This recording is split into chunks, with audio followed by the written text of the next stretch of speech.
Olá, paz do Senhor Jesus. Muito prazer, sou o pastor Adair Moreno. Antes, porém, eu quero ler um texto aqui, Jó capítulo 42, versículo 10. É um texto bastante conhecido, que diz assim: E o Senhor virou o cativeiro de Jó, quando orava pelos seus amigos, o Senhor acrescentou em dobro tudo quanto dantes possuía. A nossa reflexão de hoje, o meu testemunho, é baseado numa palavra que Deus colocou no meu coração, que é sobre propósito. O que é um propósito? Um propósito é quando você está num lugar e Deus quer te levar para outro lugar, e aí você passa por algo chamado processo. E ninguém gosta do danado do processo, porque nós gostamos ou queremos que o negócio adianta. Por que eu li esse texto? Porque tem muito a ver com a minha história. Como eu disse, me chamo Adair Moreno, sou pastor auxiliar do Ministério Graça e Renovo de Goiânia e, pela misericórdia de Deus, sou pastor, cantor, compositor, tenho alguns livros escritos e apresentador, radialista, dentre outras coisas. Hoje eu trabalho na área de segurança privada e também na área de comunicação, na internet. Bom, sou filho de pastores já falecidos, e a conversão dos meus pais aconteceu em 1980. Eu nasci em 1977, tá? Então, 8 de fevereiro de 77, eu tenho 48 anos. Pai de 3 filhos, uma neta, que é o nosso xodozinho, que é a Anelisa. Aos 3 anos de idade, meus pais se converteram, e há quem diga que não há memória, não há lembrança desse tempo, quando a gente ainda é pequeno, mas eu, nos meus 3 anos de idade, eu lembro que aconteceu algo que ficou marcado na minha mente. Os meus pais a gente morava na roça, tinha bicicleta como meio de veículos, e era uma linha de transmissão de alta tensão, e nós estávamos indo de bicicleta. Eu tinha 3 anos, meu irmão tinha 5 anos de idade, e caiu um raio. Antigamente tinha os caminhões na roça, quem mora em roça sabe do que eu estou falando. A estrada debaixo da linha de transmissão, porque os caminhões davam manutenção, então a gente passava por lá. E chovendo muito, trovejando, e caiu um raio numa árvore e partiu essa árvore ao meio. Distante, mas a gente viu pelo clarão. Isso ficou gravado em minha mente. Bom, não sei, ou com certeza nós estamos falando sobre propósito. Com certeza Deus tem ou tinha um propósito de deixar isso gravado na minha vida no dia da conversão dos meus pais. Os tempos passaram, ou os anos passaram, e Deus sempre usou alguém para falar para o meu pai que dentre os seus filhos, 12, éramos 12 filhos, hoje são 6 filhos vivos, e Deus usou alguém para dizer para o meu pai que dentre os seus filhos levantaria um, e esse um, onde ele não, com o ministério diferenciado, que onde esse um não chegasse, a sua voz chegaria. Claro que Deus sempre trabalha com improváveis. Eu era muito tímido, eu não cantava, não assoviava, não batia palma, fazia nada. Aliás, sou tímido até hoje. As pessoas acham que porque eu trabalho com comunicação, eu não sou, mas eu sou tímido. Eu sou do tipo profissional, precisa fazer, eu vou lá e faço. Bom, e todo mundo achava que era meu irmão mais velho, porque ele sempre era mais saído, Eu era muito tímido, introvertido. E o tempo foi passando, voltamos para a cidade, a gente intercalava entre morar na roça e morar na cidade. Sou da cidade de Uruaçu, Goiás, a 300 km de Goiânia aproximadamente. E o tempo foi passando, e na nossa adolescência eu acabei ganhando existiam os evangelismos que os jovens e crianças faziam. E eu ganhei um jovem para Cristo, uma criança, um adolescente da minha idade aproximadamente. E a gente se tornou irmãos. E nesse meio tempo, a gente começou a compor músicas. E eu comecei a escrever peças de teatro. Eu dirigia, eu escrevia, dirigia e atuava, só que eu não tinha noção da grandiosidade desse projeto. Sabendo que o tema desse meu testemunho é propósito, era propósito de Deus para que as coisas acontecessem na minha vida. O tempo foi passando, eu comecei a compor canções, eu comecei a escrever algumas canções juntamente com ele. Esse irmão que hoje dorme em Cristo faleceu dia 1º de dezembro de 2010, fez 15 anos que ele faleceu, chamado Pedrinho, muito conhecido no meio gospel, principalmente no meio evangélico assembleiano, Queimadinho de Jesus. Você dá um Google aí, você vai achar ele depois. E faleceu ele e a família num acidente trágico, e isso faz parte do meu testemunho também, e a gente lá na frente você vai entender. E eu trabalhando com ele, fazendo peça teatral, a gente cantando, a gente trabalhando na parte de louvor, comecei a liderar os jovens da minha igreja, e o tempo foi passando, em 1900, e a gente ia para a roça e voltava, quando foi no ano de 1991 para 92, automaticamente, 91 para 92, eu tive um desentendimento com meu pai, e meu pai me botou para fora de casa. Eu tinha meus 14 para 15 anos.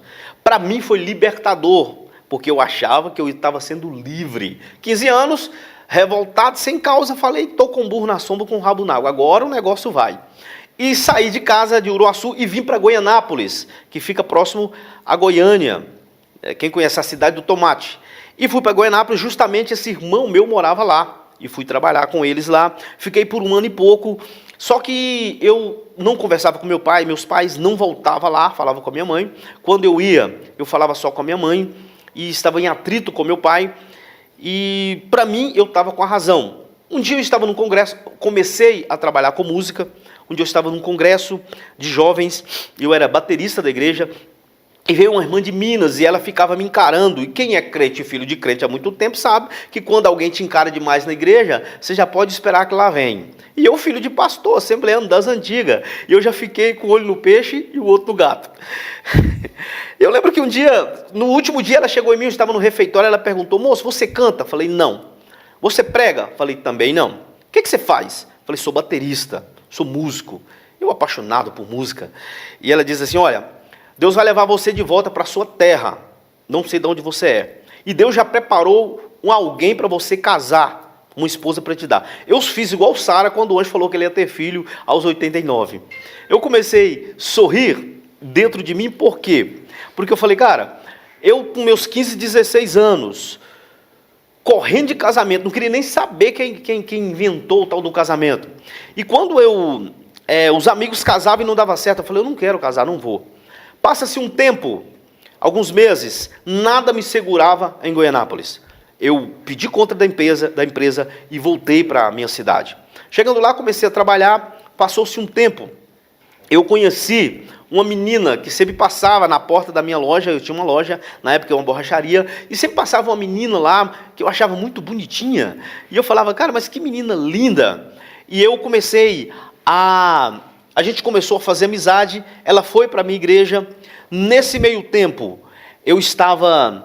era a igreja que eu congregava, a época que a gente congregava, eu era adolescente, nos anos 90, a igreja era mais rígida do que é hoje. Hoje a igreja, tem igreja para tudo e para todos, não falando mal, tá, gente? Muito pelo contrário.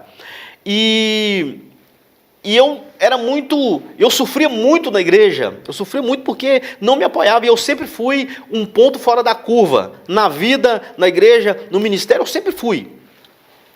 E eu lembro que eu comecei a dar trabalho na igreja, meu pai é obreiro, das antigas, então meu pai quase morria de vergonha. E eu comecei a dar trabalho, adolescente, e eles não só, antigamente colocavam-se de prova, excluía-se da igreja. E eles não só me excluíram da igreja, como me expulsaram do ministério.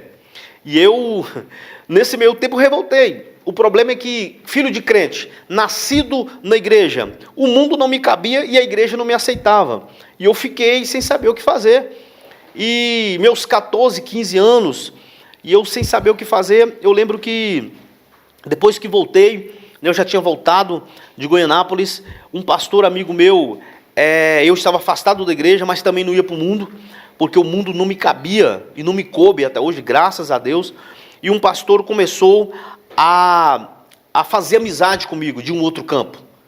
E ele começou a fazer amizade comigo, e a gente começou, e eu comecei a ver que eu que tinha raiva de pastor, a despeito do meu pai ser líder também, eu tomei raiva de pastores, que é comum e normal, adolescente revoltado, e eu não aceitava o que fizeram comigo porque eu não achava justo. E esse pastor fez amizade comigo. E eu lembro que quando eu voltei para a igreja, ele conseguiu me levar para a igreja, e eu, meio ressabiado, e um desses pastores que me expulsaram do ministério, chegou para ele e disse assim: olha, o Adair é um caso perdido. O Adair, nós já fizemos de tudo para aquele menino. Eu lembro que ele disse assim: olha, vocês tentaram e deram errado. Deixa eu tentar, por favor. Você vai ver que o Adair será um grande homem de Deus. O dia que esse pastor me disse isso, o dia que ele virou para mim e disse assim: olha, falar isso, e eu disse que você ainda será um grande homem de Deus, que eles vão ver falar, vão ouvir e ver você, Deus usar você por esse Brasil, por esse mundo. Essa palavra entrou no meu coração e deu uma virada de chave. Você não está entendendo? Naquele dia eu falei: a partir de hoje eu paro de dar trabalho. A partir de hoje eu vou ser alguém diferenciado. A partir de hoje eu serei alguém que Deus vai ter prazer e alegria na minha vida. E fiz uma oração para Deus naquele dia. Falei: Deus, a partir de hoje eu vou ser um homem segundo o teu coração. Não interessa quantas vezes eu vou cair, quantas vezes eu vou pecar, quantas vezes eu vou desistir. Deus, não desista de mim. É importante a gente se tocar às vezes e ter uma autoconsciência. E de lá para cá eu comecei a minha vida ministerial. De lá para cá eu comecei a trabalhar, de lá para cá eu comecei eu que já era baterista, na época não existia bateria, na igreja, e meu pastor comprou uma bateria de madeira, um negócio bem arcaico mesmo, que a igreja deu conta, e a gente fez uma equipe de louvor. Passa-se um tempo, comecei a namorar, casei em 1996. Só que eu sempre fui um ponto fora da curva, que eu já disse isso para vocês. O meu sonho de vida sempre foi ser igual meus irmãos, a minha família. Não tem coisa melhor do que você ter uma vida tranquila, você ter sua casa, seu carro, seu trabalho, e aí você vai para a igreja, dizima, oferta, faz o que crente faz e vai embora para casa e está tudo certo. Pois é, só que Deus nunca permitiu fazer isso, nunca. Todas as vezes que eu tentei, todas as vezes que eu fiz, todas as vezes que eu quis ser, deu tudo errado. Gente, eu vou falar algo aqui sem soberba, e Deus conhece o meu coração, Ele sabe disso, e quem me conhece sabe do que eu estou falando. Deus me deu um chamado tão diferenciado que se eu ficar parado eu produzo, porque eu já parei várias vezes. Eu sou um cara que eu não dou conta de ficar parado, eu estou sempre produzindo. Hoje eu estou num ápice muito grande de produção para o reino de Deus, porque eu coloquei uma frase, eu ouvi uma frase, eu coloquei no meu coração: se é para gastar a minha vida, que seja no reino. Afinal de contas, o meu chamado primário é viver, o meu chamado primário é ser Adair, e logo depois exercer o meu chamado. Por que muitas pessoas voltam para casa antes do tempo, muitas pessoas morrem antes do tempo? Porque não cumpre o seu chamado. Nós temos o nosso chamado, nós todos nascemos com um chamado aqui na terra. As pessoas às vezes não fazem porque não sabem que chamado é esse. Bom, e eu comecei a trabalhar e casei em 98. Eu comecei a cantar, voltando um pouquinho, eu comecei a cantar de dupla com o Francisco, que é meu irmão de coração, hoje mora no Mato Grosso. E a gente formou uma dupla, que era Francisco e Adair. Na época estava começando, despontando, não tinha dupla gospel, não tinha no Brasil, quase não tinha, principalmente em Goiás. E estava despontando Daniel e Samuel, a gente cantava junto quando eles gravaram aquele CD, graças a Deus, que é o primeiro CD, acho que 95, 94, um negócio assim. E aí tinha os Canários de Cristo no Brasil, em Anápolis tinha os Galileus, que era Cláudio e Valdson, só, né? E tinha depois veio os Levitas, veio Zé Marco e Adriano, enfim. Nós começamos a cantar e viemos para Goiânia para gravar o tão sonhado CD, que era fita, lado A e lado B, fita cassete. E começamos, e viemos para cá.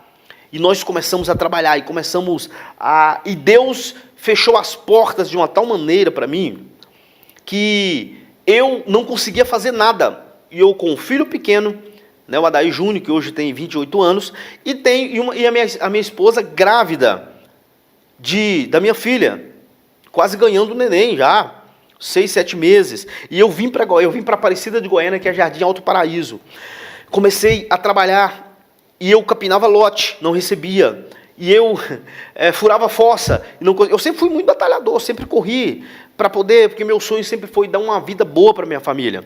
E minha esposa quase ganhando o neném, e eu com um filho pequeno. E a gente trabalhava.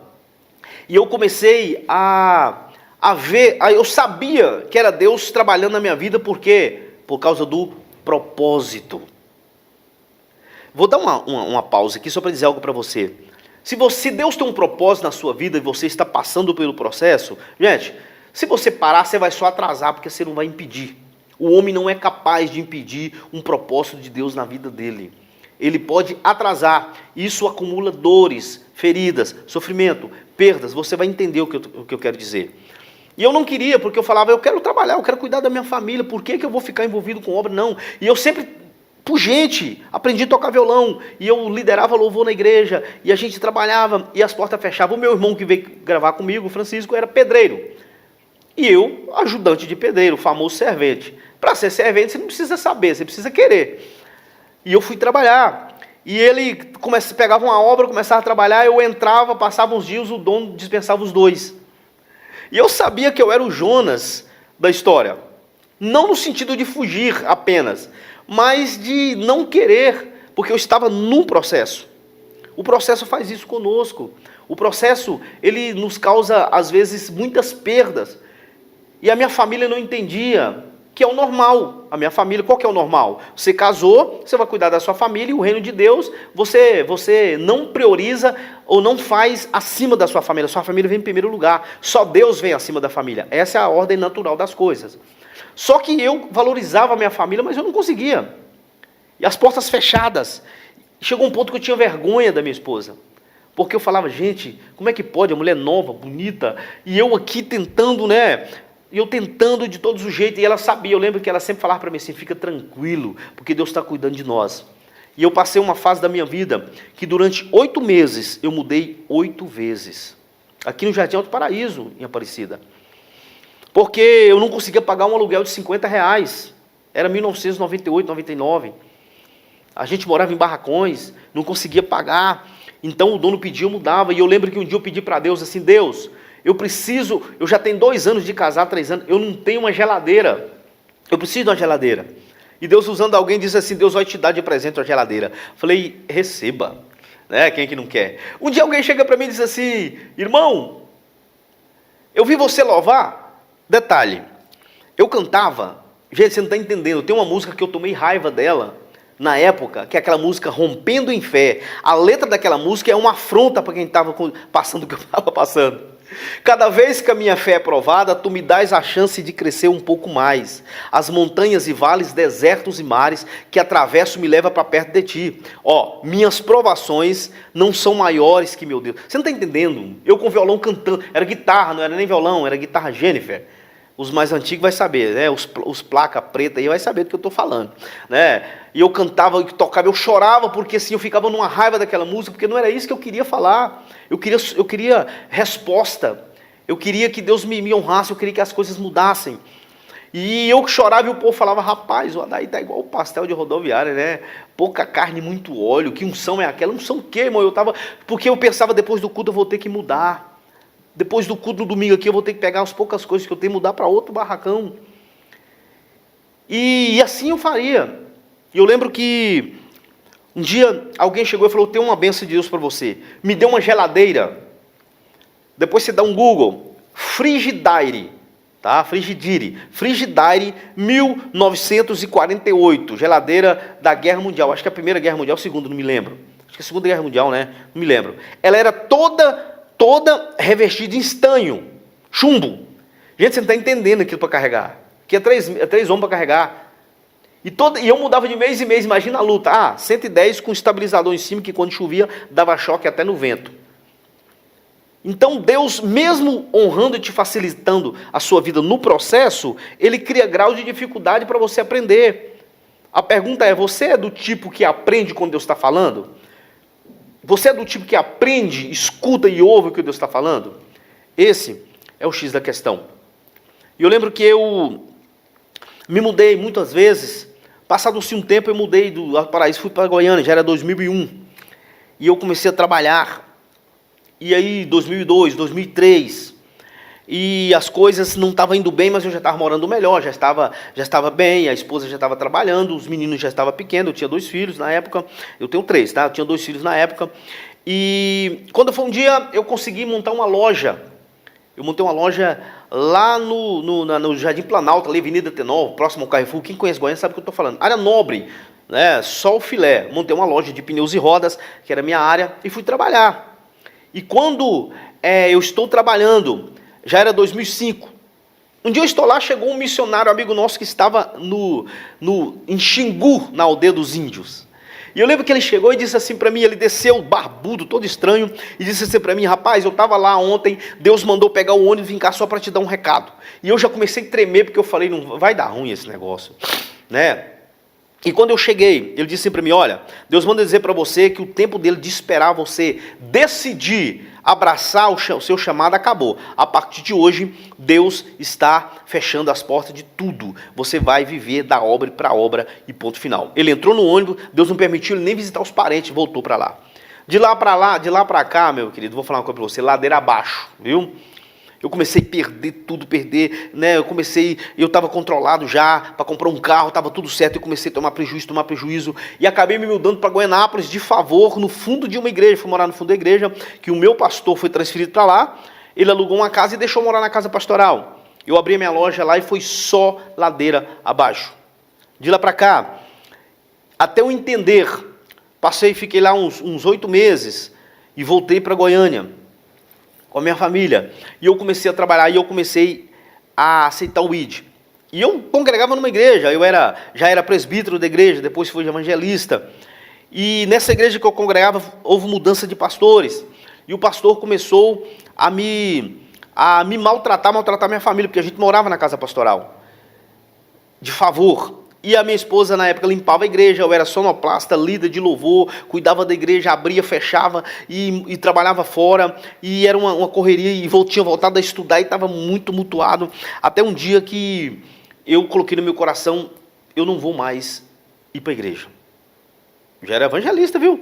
Não vou mais. Para mim já deu, Deus. E eu sou muito sincero com Deus. Gente, se tem algo que você precisa entender, é que Deus conhece o seu coração. O que o salmista diz? Antes da palavra sair da boca, o Senhor já conhece. O Senhor é o Deus que sonda, é o Deus que está em todo lugar. Então, assim, Deus gosta de sinceridade, ainda que essa sinceridade possa até a sua visão entristecer o Espírito Santo. Mas seja sincero, o problema é que a gente acha que pode mentir ou omitir ao Espírito Santo de Deus. E eu fiz uma oração para Deus, falei: Deus, eu não quero mais, eu não aguento mais. Para mim já deu. E o meu irmão, esse irmão que cantava comigo, a gente já não era mais dupla. Terminamos, né, a dupla em 99, e ele já morava aqui, lá na região que eu morava. E ele me convidou para conhecer a igreja dele. Eu falei: não vou, cara, não, vamos lá e tal. Aí eu fui conhecer a igreja dele, um campo independente. Quando eu cheguei lá, irmãos, parece que o culto foi para mim. Deus me levou lá para falar comigo, os louvores falavam comigo, a palavra falou comigo, tudo. Eu chorava, porque eu achava que Deus não me amava a ponto de se preocupar em falar comigo. E eu chorava. E eu lembro que no final, a gente, como eu não estava querendo mais, e a minha esposa, muito sábia, diz assim: olha, vamos fazer um negócio? Vamos congregar lá, né? Você vai para o banco, não tem problema não, a gente congrega, Eu falei: vamos, e começamos. Só sei que com 3 meses eu já era evangelista da igreja, e com 3 meses eu comecei a ajudar, porque quem tem chamado, quem está no propósito, não adianta, separado você produz. Eu canto, eu comecei a pregar, e eu passei a supervisionar o campo, e o campo foi crescendo, e surgiu a oportunidade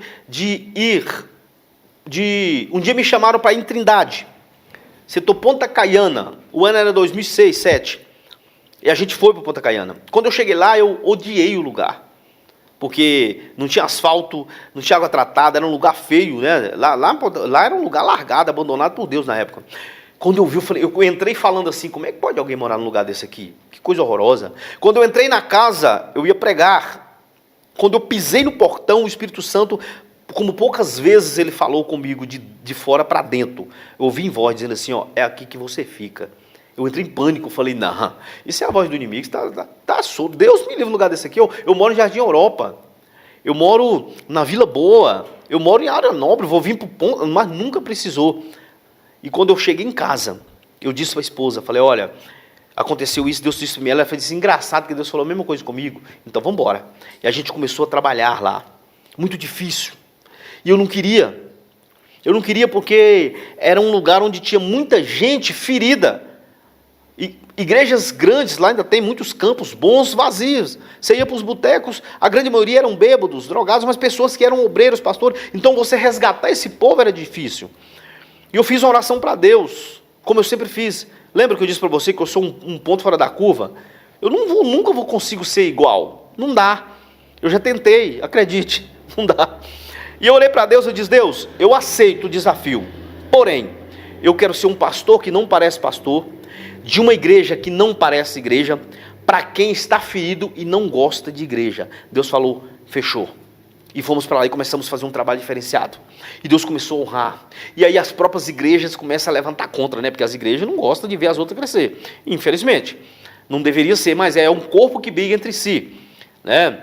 E a gente começou a trabalhar, e a igreja foi crescendo, e Deus foi honrando, Deus foi trabalhando, e a gente foi crescendo, e já foi 2011, 2010, 2011, 2012, 13, 14.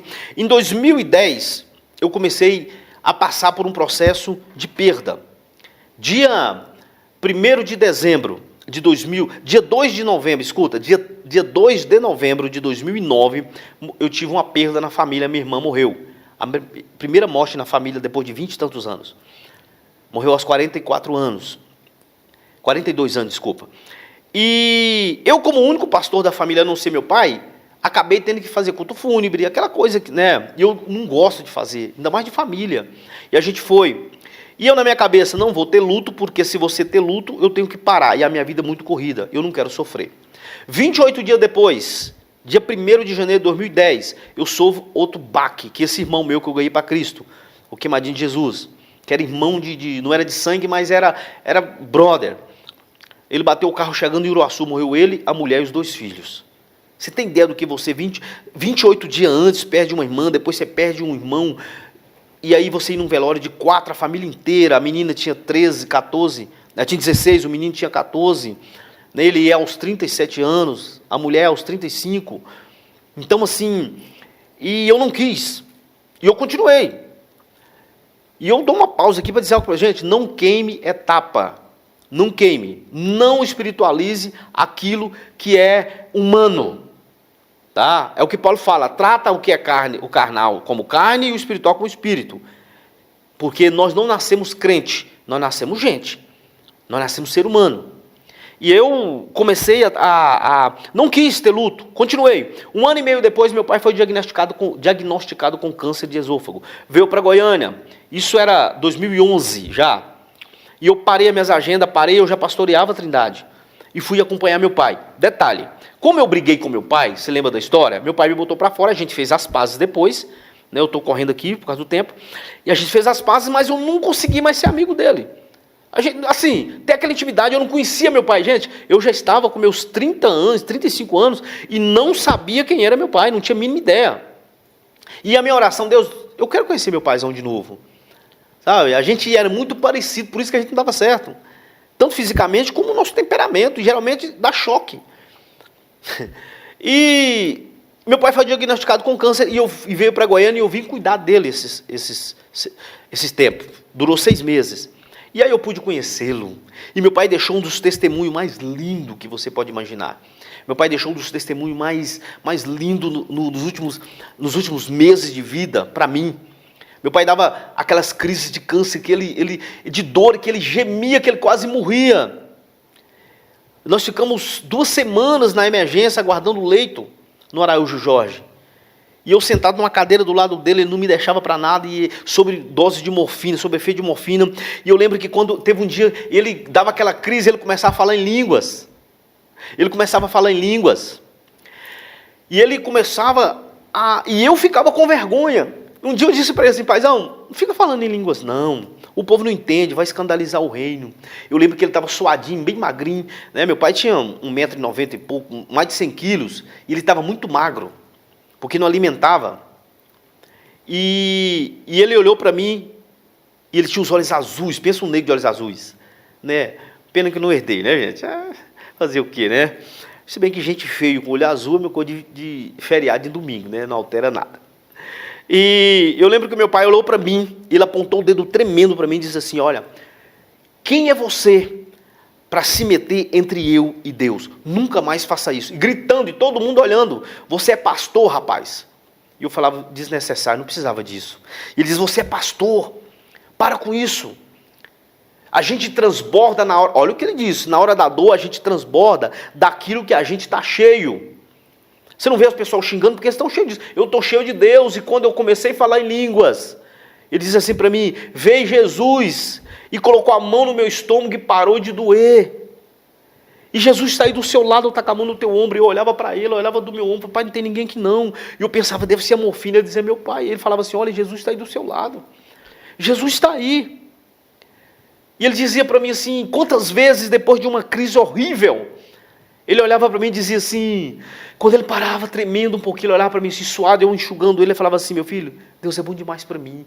Gente, eu queria morrer, porque eu falava, como assim? O senhor é a pessoa mais conhecida com Jesus que eu conheço, pai. O senhor é uma pessoa que vive para Deus e Deus está permitindo o senhor ser comido vivo por esse câncer. Como assim, pai? Ele dizia, quantas pessoas chegaram aqui hoje de manhã, me deu bom dia e já está sendo preparado para ser velado. Eu estou aqui.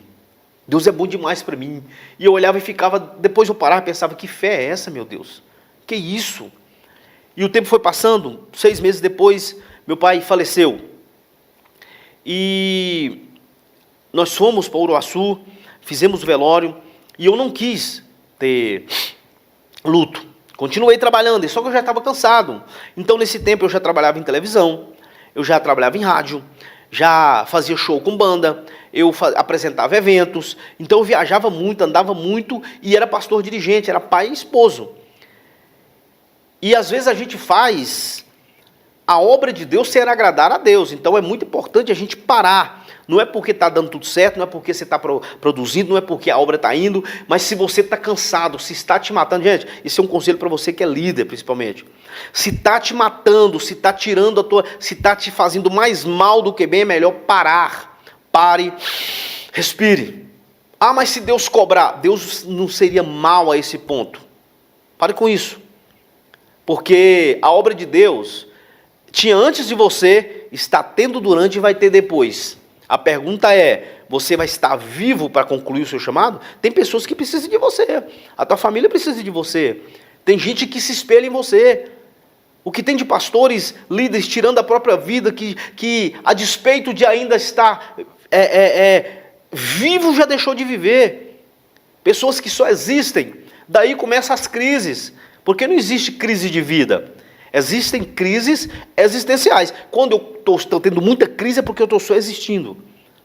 Homens e mulheres de Deus, cheios do Espírito Santo, mas que a parte humana já está morrendo e acha que está abalando. Então, pare, pergunte a Deus. Não tem problema nenhum você dar uma pausa, cuidar de você, porque a ovelha mais importante, se for colocar nesse nível, todo mundo é importante diante de Deus, tem o mesmo nível.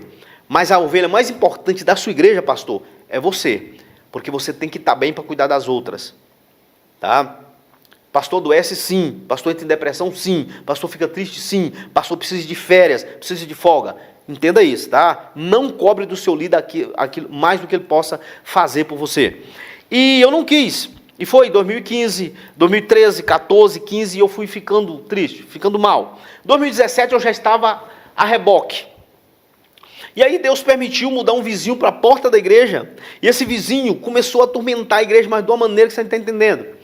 Eu ficava chateado e orando para que Deus tirasse ele de lá. Só que eu não sabendo que Deus era uma pessoa que Deus tinha colocado lá para poder ser um instrumento para eu parar um pouco. Era o momento de eu parar para cuidar de mim. Eu estava mal. E eu estava já com depressão, com síndrome do pânico. E não sabia. Estava dando crises. Eu não aguentava mais entrar em avião. Eu não aguentava. Às vezes eu estava andando de carro, eu tinha que descer do carro e sair, que eu saía apavorado. Não conseguia respirar. E eu fui trabalhando. Quando foi no começo de 2017, 15 de março, eu perdi minha mãe. Com a morte da minha mãe, a vida da gente se divide entre antes e depois da morte da mãe. Eu que já tinha perdido quase todo mundo, só que a minha mãe era a minha mãe funcionava para a gente como um guarda-chuva no mundo espiritual. Então a nossa vida andava, funcionava, porque ela era uma mulher de oração. Você podia ligar 2, 3, 4 horas da manhã, que ela estava de joelho orando. Ela atendia e falava, estava orando por você agora, filhinho. Meu filho, né, falava, nego, estou orando por você. E com a perca da minha mãe, nós, toda a família, começamos a enfrentar a realidade da vida. Porque já não tinha mais ela para orar para nós, para nos proteger. Não tinha ela mais para servir de proteção. Proteção de mãe, oração de mãe faz toda a diferença. E a minha mãe faleceu. Isso foi em março. Quando foi no mês de junho, eu comecei a dar PT. Final de maio. Com a morte da minha mãe foi o gatilho. Eu comecei a dar apagão. Eu saía de moto ou de carro às vezes. Eu esquecia para onde eu estava indo, o que eu estava fazendo. Eu fui desacelerando. Aí eu saí da TV, aí eu saí do rádio. Aí eu diminuí as agendas, parei de viajar. Fiquei só na igreja. Fiquei tomando conta e eu já não queria mais a igreja. E já não suportava gente, não suportava pessoa, não suportava o meio. E eu lembro que um dia aconteceu um episódio, não vou contar aqui, porque não dá tempo, que eu quase fui preso, porque eu dei um apagão, peguei uma moto errado e quase fui preso por furto. A minha moto estava do lado. Gente, foi uma confusão. Então, assim, é muito sério isso aí. Era o propósito de Deus, era o processo de Deus. Só que eu estava dificultando o processo, porque eu nunca parava. A igreja estava bem, estava cheia, estava funcionando, projetos bombando, eu estava bem, né? Todo mundo queria estar perto de mim. Meu nome se tornou marca. Se você falasse Adair Moreno, todo mundo queria estar perto, botar no cartaz, porque a televisão, o rádio, a mídia, isso aqui, ó, é uma bênção de Deus, mas se você fizer com propósito, debaixo do propósito de Deus. Porque essa alta visibilidade aqui, ela é uma vitrine, porém ela faz, se você não souber, ela faz mais mal do que bem. E ela às vezes atrapalha a vida da gente. Quantas pessoas eram ilustre anônimo e fazia algo para Deus, assim, um negócio top. Aí foi só aparecer, acabou. Já não é mais um bom cantor, um bom pregador, se tornou artista. Se tornou pessoas que acham que, como diz lá na minha terra, que é o B da vassoura. Tem gente que acha que ele é, né? Ele acha que tudo depende dele, é para ele. Bom, cada um, cada qual. A fatura chega e não se parcela e ninguém paga para você. É você e Deus. E eu não queria. Eu lembro que chegou um ponto que eu fui num psicólogo. Cheguei no psicólogo, o psicólogo diz assim, ó, seu caso é psiquiátrico. Me mandou, e eu aprendi que só vai em psiquiatra quem é doido. E eu falei, rapaz, eu não tô legal mesmo, viu? E fui psiquiatra. Chegando lá, ele me consultou. Na terceira consulta, ele disse assim para mim, eu tenho três opções para você. A primeira, eu te dou remédio. Você vai perder metade da sua produção cognitiva. Porque você vai ficar mais lento. Mas você vai ficar calmo. A segunda, você tem que se afastar do meio que você vive. Aí ele disse em termo técnico, mas basicamente assim, ó, você está com overdose religiosa, do meio religioso. E eu falei, mas existe isso, doutor? Eu falei, existe. Existe over de trabalho, over de igreja, over de parceiro. Gente, o que é over? Você vive tanto no meio que o seu organismo já não aguenta mais. E aí, como o corpo já cansou, ele passa para a mente. Fala, agora resolva aí, porque eu não dou conta não. E como a mente não pode desligar, não pode parar, ela desliga às vezes.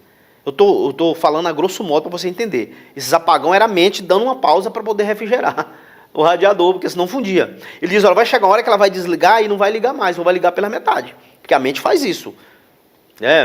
Então, você tem essas três opções. Primeiro, você fica à base de remédio. Segundo, você se afasta até se curar. Terceiro, você continua e provavelmente você vai morrer de um infarto fulminante. Porque o seu organismo está todo alterado. Você tem 35 anos, cara, 36 anos. Pelo amor de Deus. Você não tem nem 40 anos. Acho que eu tinha quase 40. E eu falei, parei. Deus é mais.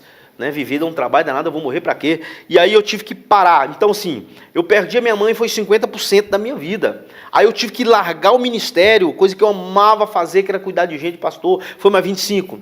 E aí já era 2018. Parei, melhorei, voltei para a minha área de segurança privada, já estava bem, trabalhando. 2019, casei a minha filha.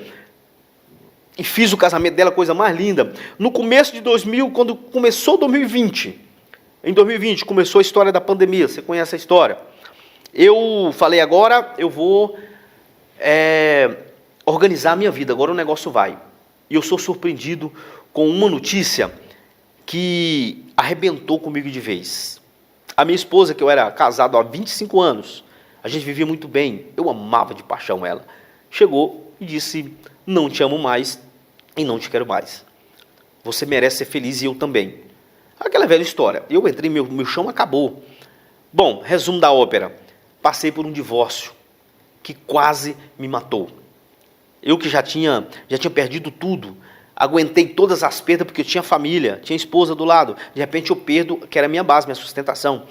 Meu melhor lugar era em casa. Eu viajava esse Brasil em hotéis maravilhosos, lugares top. Mas o meu melhor lugar era na minha casa. Quando eu voltava para casa, que estava todo mundo lá, e de repente eu me vi perdido. E eu recomecei, mudei para um barracão, sem um móvel dentro. Eu deixei tudo para trás. Eu lembro que eu tinha uma mesa de bar, daquelas de plástico, com 4 cadeiras. E eu sentava lá e eu chorava. E o diabo o tempo inteiro me acusando coisa boa. Quem mandou ficar incutido com a igreja, quem mandou fazer o reino, quem mandou... E sabe, eu falava, e eu brigava comigo mesmo e com a voz do diabo. Eu falava, porque eu tenho certeza do meu chamado. Gente, se tem uma coisa que você tem que saber sobre Adair Moreno, é que eu lembro de onde eu vim, tá? Mas não fico preso lá. Eu tenho consciência de onde eu estou e tenho visão de onde eu quero chegar. Então, faço igual Paulo em Filipenses 3, prossigo para o 13, né? E 14. Eu não posso ter alcançado, mas uma coisa eu faço. Eu deixo o passado no passado, as coisas para trás ficam, e avanço para aqueles que estão diante de mim. Prossigo para um alvo. E é isso que a minha vida é essa. Não quer ir comigo? Então a gente se vê por aí. Fui. Porque a vida passa e passa rápido. E eu tenho um ministério, pessoas, Deus tem me feito coisas tremendas na minha vida e tem pessoas que têm sido abençoadas através da minha vida. Graças a Deus por isso, eu tenho sido útil. E aí, passei por um divórcio, e nesse meio do divórcio, nos primeiros meses, eu fiquei muito mal. E Deus falava comigo assim o tempo inteiro, ó, grava palavras de áudio de WhatsApp e manda para as pessoas. Eu falava, mas nem se me pagar em euro. Eu estava grilado. E, gente, sinceridade, lembra que eu falei sobre sinceridade? Quantas vezes eu ajoelhava, eu pegava a minha Bíblia, colocava na mesa, sentado, colocava o celular, e eu olhava para Deus e falava, Deus, eu estou chateado com o Senhor, estou chateado comigo, eu acho que eu não mereço. Sabe aquela autoflagelação? Aquele coitadismo? E eu falava, Deus, eu não quero ler Bíblia, não quero falar para ninguém, mas tem uma coisa, não é sobre mim. A minha dor não pode definir quem eu sou. O que eu passo não pode definir quem eu sou para o Senhor. As pessoas precisam. E eu lembro que eu pegava o celular, colocava para gravar, eu gravava 5 áudios, segunda, terça, quarta, quinta e sexta. Todo dia eu mandava esse áudio, de 5 minutos.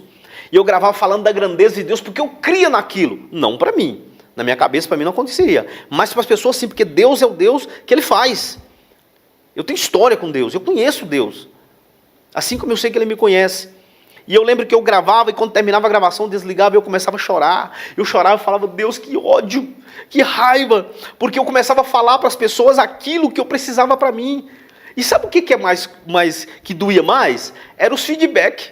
As pessoas começavam a entrar em contato, falavam, que palavra eu estava precisando, pastor, aquela palavra, Deus mudou minha história. Pastor, Deus me deu um novo homem. Eu falava que Jesus e eu.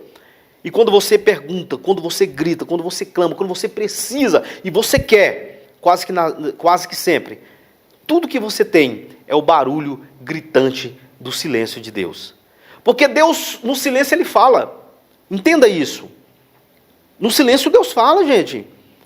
Só que quando Deus usa pessoas, tem uma tendência natural da gente duvidar, porque tem sempre um dedo do profeta, uma distorção, ou ele aumenta ou diminui, porque o ser humano faz isso. Quando Deus fala, quando Deus cala, Ele conversa com a sua alma. E quando Deus fala com a sua alma, não adianta, a sua alma para ouvir. E uma coisa que Deus faz, no processo, Deus te isola à vista de todos, Deus te esconde à vista de todos. Se eu for na tua igreja você me vê, se eu voltar 1 ano depois, 2 anos, você vai me conhecer. Eu não mudei. Eu fiz uma campanha de 7 semanas numa igreja. Toda quinta-feira eu estava lá. E quando eu me mudei para Goiânia, após o divórcio, eu estava nesse processo, eu congreguei 6 meses nessa igreja, você acredita? Gente, diante de Deus, ninguém me conheceu. Como é que pode alguém me conhecer? Os pastores me conheciam, os obreiros me conheciam. Eu congreguei 6 meses. Eu sentava no fundo, eu ia embora chorando, falei, Jesus, será que eu estou invisível? O que é isso? Eu lembro que um dia eu falei, o pastor, eu vou conversar com o pastor, ele vai me conhecer, não é possível. E terminou o culto, eu fui lá. Quando eu cheguei no pastor, ele olhou para mim e disse assim, Pai do Senhor, qual que é seu nome? É a primeira vez que você vem? Eu falei, não é possível. Eu fui embora chorando, e eu falei, Deus, está acontecendo. E eu senti o Espírito Santo falar no meu coração bem, bem claro: meu filho, sou eu te escondendo à vista de todos para um particular contigo. Porque no meio de tantas vozes, essa geração, inclusive você, perdeu a escuta espiritual. Eu preciso falar com você. E para falar com você, eu preciso te trazer para perto de mim. Para falar com você, eu preciso te isolar. E é isso, é sobre isso. Na hora certa, as pessoas vão te ver. Na hora certa, eu vou te trazer de volta para o convívio. E assim foi. E o tempo foi passando. E 2020, 2021, e eu sofrendo. E eu me afastei do chamado.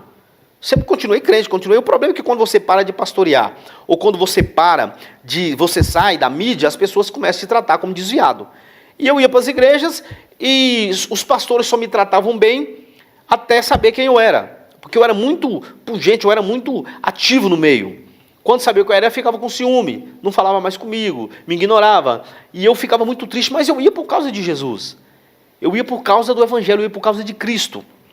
Eu lembro que uns pastores, amigos meus, que eu os pastoreei uma época, ficou sabendo e foi atrás de mim, que é onde eu congrego hoje, e me deram a mão. 2022, eu estava indo trabalhar e começou a coçar o meu olho, começou a coçar, arear, e aí eu fui no oftalmologista. Quando eu cheguei no oftalmologista, ele disse: cara, você está com descolamento de retina do olho direito, precisa operar amanhã, senão você fica cego.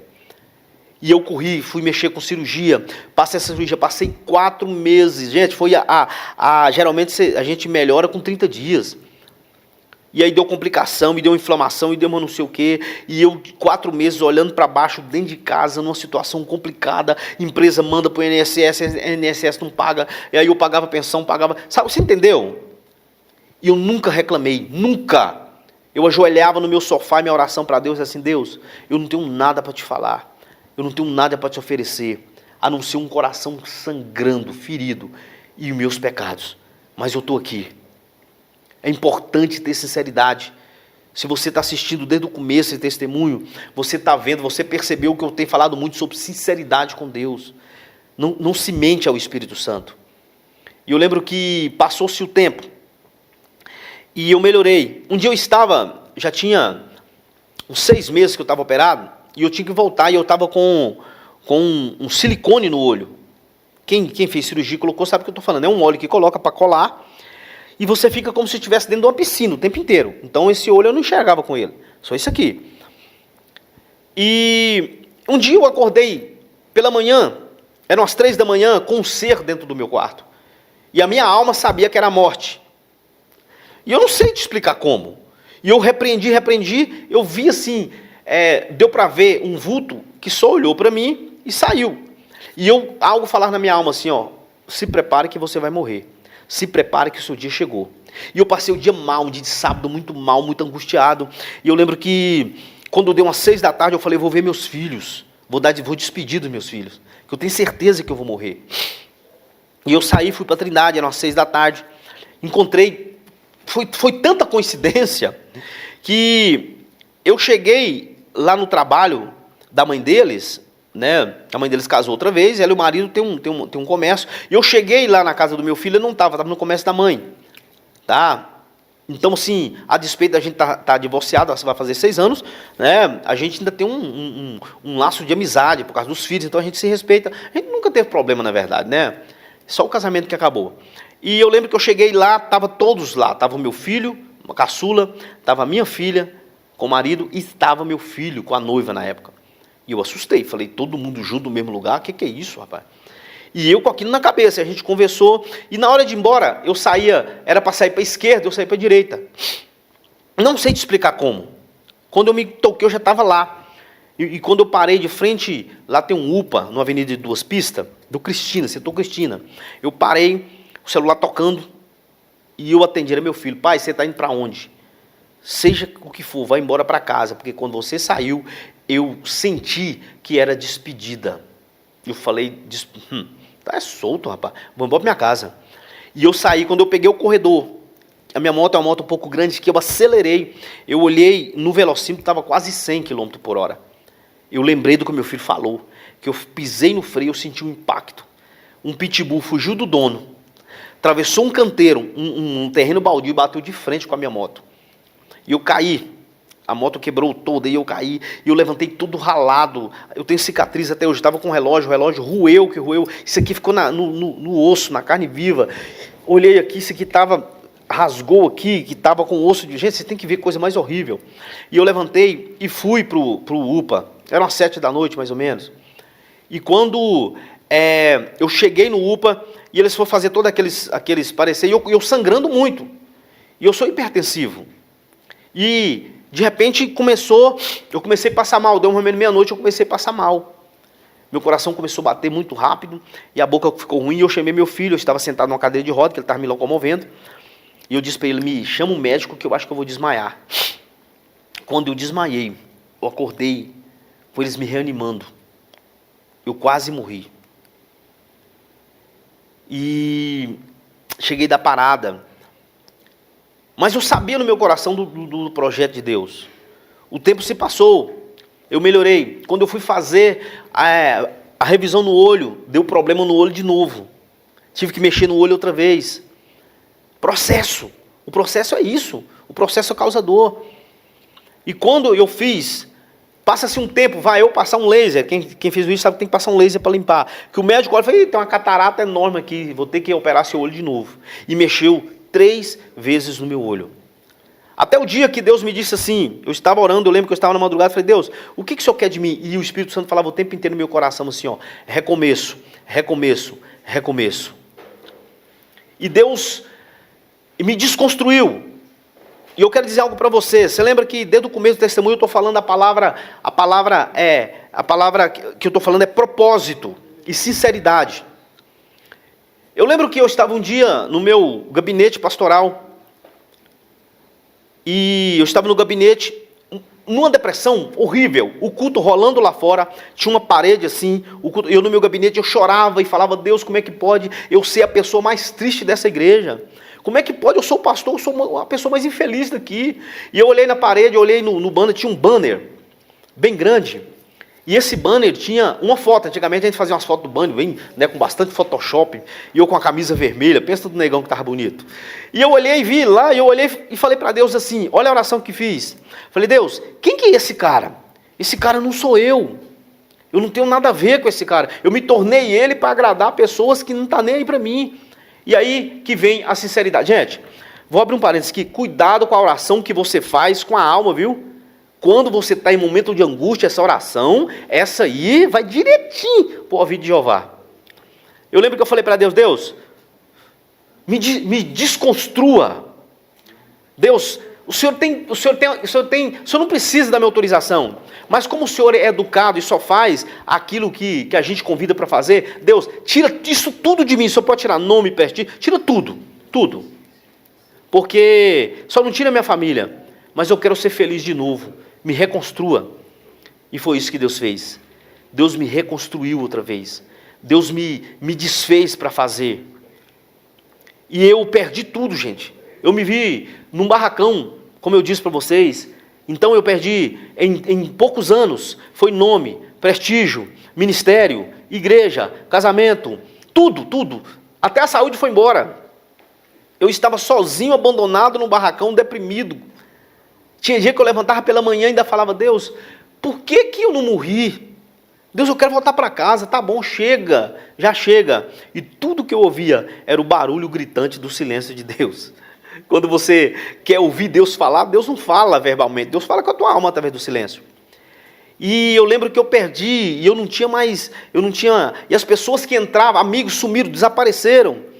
Eu que, por causa da mídia, todo mundo queria estar junto comigo, todo mundo, daí você molha meu coração de sapato e tudo, e a gente iludida achando que é isso tudo mesmo. Né? Eu lembro que todo mundo sumia, quando você via alguém na rua, ele atravessava para outra rua, ele te ignorava. As pessoas que entravam em contato comigo, era para falar mal. Eu lembro que eu estava um dia lá em casa e meu telefone tocou e eu falei, graças a Deus. Você lembra quando a Bíblia fala que Jó estava lá todo chechelento, que um amigo chegou? Imagina os amigos de Jó chegando, nem pensando, meus amigos chegaram. Chegou para esculhambar. Foi o que fizeram comigo. Eu lembro que alguém me ligou e disse assim, rapaz, desse jeito, quem diria que o grande Adair Moreno ia morrer sozinho largado, doente, num barracão no fundo de uma casa. E eu falei, não estou ouvindo isso não. Aquilo entrou como flecha no meu coração. E eu chorava, e eu falava, Deus, isso não é justo. Deus, eu tentei ser uma boa pessoa, ser um bom pai, um bom marido, um bom pastor, uma boa pessoa, olha o que eu tenho. E tudo que eu via era um silêncio gritante de Deus. Eu estava no shopping um dia, eu saí para o shopping para ver gente. E tem mais gente, eu passando por esse processo todo, área de segurança privada, trabalhando armado, agora você imagina, a cabeça como é que não estava. Em banco, porta giratória, quem é vigilante sabe o que eu estou falando. Tinha dia que dá vontade de morder naquilo lá. E eu orava, Jesus, me dá graça, me dá graça. Eu lembro que um dia eu estava no shopping, e chegou um amigo e sentou, chegou um conhecido e sentou. Eu nem chamei, eu queria ficar só queria ver gente. Ele chegou e disse assim para mim, começou a conversar e disse assim para mim, pegou o celular, abriu o YouTube e me mostrou onde eu estava fazendo um show, aqui no rodovia, na pecuária de Hidrolândia, um mega show. E ele diz assim para mim, como é que isso vira isso? Eu olhei para ele e falei, rapaz, sai andando enquanto você pode. E eu fui para casa chorando. Por que eu estou contando isso para você? Porque quando você está passando, quando você está do rumo do propósito, vivendo o propósito, passando pelo processo, Deus usa pessoas e coisas para te confrontar naquilo que te mais dói, para poder trazer à existência a humildade que a gente sempre diz que tem, o amor que a gente diz que tem. Cantamos nas musiquinhas, pregamos nos sermões, é tudo lindo, mas quando você precisa viver? Pois é, e Deus começou a me reconstruir em 2023, e Deus me trouxe de volta para o ministério, diferente, maduro, tranquilo, sem aquela correria toda, sem aquele desespero, parece que vai morrer amanhã. Não, o reino de Deus, gente, eu sempre digo, o reino de Deus, antes de você ele era, está sendo durante, depois que se você morrer vai continuar, vai devagar. Cuide da sua saúde física, mental, cuide da sua família. Deus só vai poder te usar se você estiver bem, cuidando da sua saúde. Isso é importante, eu tenho falado muito isso. E vou te contar outra boa, eu sempre trabalhei com família,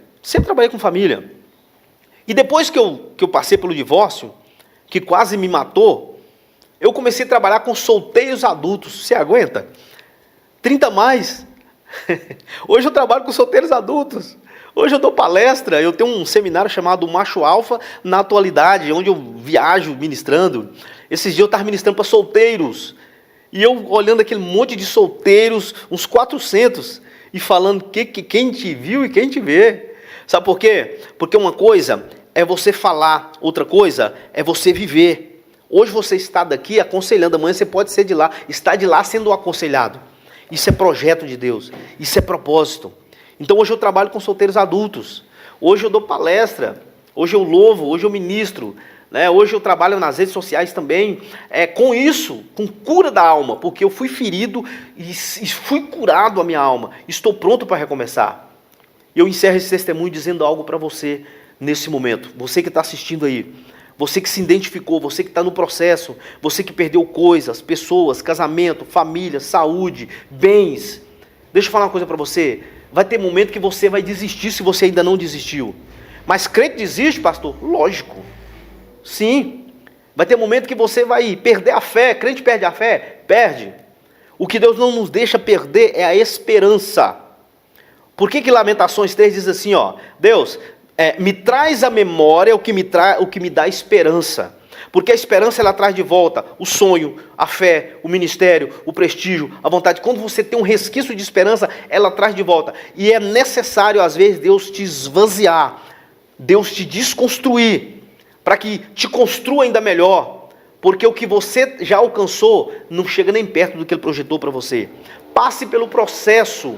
Vai ter momentos que você vai chorar. Vai ter momentos que você vai amargar solidão. Vai ter momento que você vai sofrer. Vai ter momento que você vai pedir para morrer. Você vai querer morrer. Mas sabe de uma coisa? Faz parte do processo. Você está no processo. Tem dia que você quer viver. Tem dia que você quer matar. Tem dia que você quer morrer. Tem dia que você não quer nada. É normal, gente. Isso se chama viver. Isso é vida. Isso é ser gente. E eu volto a dizer e bato nessa tecla. Você não nasceu crente. Você escolheu servir a Deus. Né? Você escolheu servir a Deus, você nasceu gente, então a sua essência primária é gente. Então cuide, seja feliz, viva na totalidade, porque o seu ministério só vai fluir se a sua pessoa, o seu lado humano estiver bem. Cuide-se e saiba, Deus acredita e confia em você. Assim como Deus tem mudado a minha história, assim como Deus tem me levantado outra vez, assim como Deus tem me colocado em um patamar que eu nunca pensei, e nunca quis. Na verdade, na minha vida, tudo foi Deus. Eu fui para a televisão, nunca quis. Fui para o rádio, nunca quis. Eu nunca quis. Nunca quis. Hoje eu estou na internet, eu nunca quis também. Eu estou sendo sincero com vocês. Tudo que eu queria era ter minha vida, mas Deus não deixou. Porque o que Ele planejou para você, vai cumprir. Volto a dizer, você não consegue travar ou acabar o projeto de Deus. Você atrasa. Isso vai te causar dor, vai te fazer sangrar. Mas sabe de uma coisa, a despeito de quem você é, de onde você caiu, Deus sabe. Salmo 139, o que ele diz? O Senhor me conhece, para onde irei, para onde fugirei da tua presença? Se eu descer lá na terra, o Senhor está lá. Se eu subir no céu, o Senhor está. No fogo, o Senhor está. No céu, no inferno. Onde eu for, o Senhor está. Ou seja, não tem como esconder da tua presença. Agora, o que Deus quer de você? Quando você lê João 4, 23, que ele diz assim, ó, a hora vem e agora é que Deus está à procura de verdadeiros adoradores. Como é que um Deus que tudo vê procura? Não é incongruência, a grosso modo? Não é algo antagônico? Se ele vê tudo, ele sabe de tudo, ele procura, porque só procura algo quem não sabe onde é que está. Ou não é? Está falando sobre postura, está falando sobre... E não é só adoradores, porque adorar todo mundo adora. Ou adora a Deus ou não adora, ou adora o diabo, enfim. A gente está sempre adorando, a gente que escolhe quem vai adorar. Só que ele diz, não é só quem adora, é quem adora em espírito, porque eu sou espírito, e em verdade. Faça o seu melhor, seja a sua melhor versão, exerça o seu chamado, exerça o seu ministério. Não espere passar o que eu passei, de repente você está começando esse processo aí, você que assistiu até agora, sabe da dor, sabe como é que é. Eu já passei, eu sou uma pessoa que fui desconstruído, e hoje Deus está me restaurando tudo, bem melhor. Hoje eu entendo o que Jó disse, né? Eu conheci o Senhor de ouvir falar, agora os meus olhos viram. Eu sou um camarada que hoje eu vi, eu sei quem é Deus na minha vida. E se vou gastar minha vida, que seja no reino de Deus. Que esse testemunho venha abençoar a tua vida, que esse testemunho venha a crescer no seu coração, venha te levar para o propósito, venha fazer você entender que, a despeito da bagunça que virou a tua vida, aos seus olhos, Deus não perdeu, a sua vida está na palma da mão do Senhor, Ele tem o controle de tudo. Esse silêncio é para te ensinar a sintonizar o seu ouvido espiritual nele, porque no meio de tantas vozes, já não ouvimos mais a voz de Deus. E nós somos a geração que Deus conta para mudar a história dessa geração. Seja onde for seu trabalho, seja o seu evangelismo na rua, na internet, na igreja, não interessa. Seja a sua melhor versão. Faça melhor, faça o seu melhor.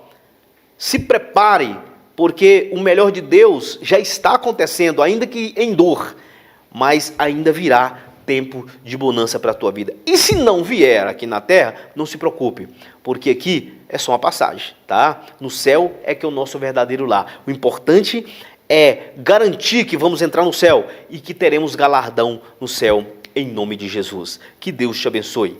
Vamos orar. Senhor, eu quero te agradecer pela oportunidade de compartilhar com tantas pessoas esse testemunho, ainda que simples, mas eu tenho certeza que se o Senhor preparou esse momento para eu estar gravando esse testemunho, é porque o Senhor preparou um coração e pelo menos um par de ouvido para ouvir, e pessoas serão abençoadas. Pai, que essa emissora que tem aberto portas para tanta gente ser abençoado e ser bênção para a vida das pessoas. Deus, que eles venham, meu Deus, meu Pai, colher os frutos do Senhor. Eu sei que eles não fazem por obter ganho, faz porque ama a tua obra.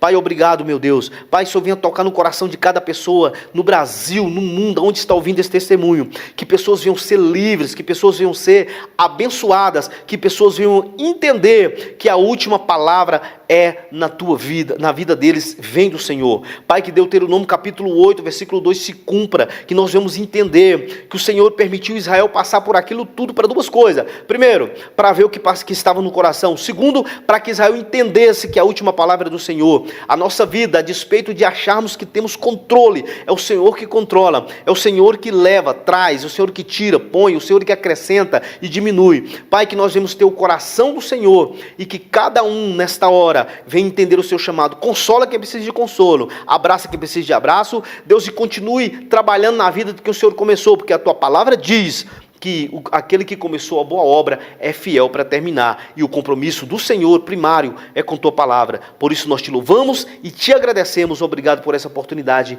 em nome de Jesus. Que Deus te abençoe e até a próxima. Valeu, tchau, gente.